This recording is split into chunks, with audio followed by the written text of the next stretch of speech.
ఇదిగో ఏ ఊరు పోవాలి? ఏ ఊరు పోవాలా? ఏ ఊరు పోవాలంటే నీకెందుకయ్యా? ఇదిగో నువ్వు టెంపుల్ తీసుకొట్టి ఇక్కడ కొట్టు అంతే. ఇరుకు పాలు వాళ్ళంటే ఎగసెక్కలుగా ఉందా? ఈ మూటకి లగేజ్ కట్టాలి.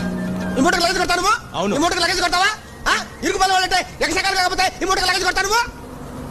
ఎక్స్ట్రా బరువు ఉంది కాబట్టి లగేజ్ కట్టాలయ్యా. ఎక్స్ట్రా బరువు ఉంటే లగేజ్ కొడతారండి? భలే వాడు అయ్యా నువ్వు. వామ్మో ఇటు తింటున్నారేంటంటే గవర్నమెంట్ వాళ్ళు సొమ్ము. ఇప్పుడు ఈ మగవాళ్ళందరికీ ఎక్స్ట్రా బరువు ఉంది, వీళ్ళకి కూడా లగేజ్ కొడతావు నువ్వు?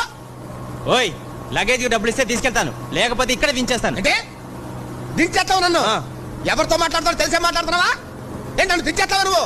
దించేస్తే బస్సు ఆ రూట్లో ఈ రూట్లోకి వస్తా మరి. నీ డబ్బులు నువ్వు తీసుకొని లగేజ్ నువ్వు కొట్టుకో, నన్ను దించేస్తావా? ఇరుకుపాలు వాళ్ళంటే ఎగసెక్కలుగా ఉందే మీకు? ఇదిగో ఒక మాట చెప్తున్నా, నేను ఎంత దూరం ప్రయాణం చేస్తానో అంత దూరం నా మూట నా నెత్తినే ఉంటది. నీ బస్సులో పెడితే లగేజ్ కొట్టు. అంటే సారీ, ఏంటయ్యా నీ గోళ? మరేందంటే అట్ట మాట్లాడుతున్నా ఆయన?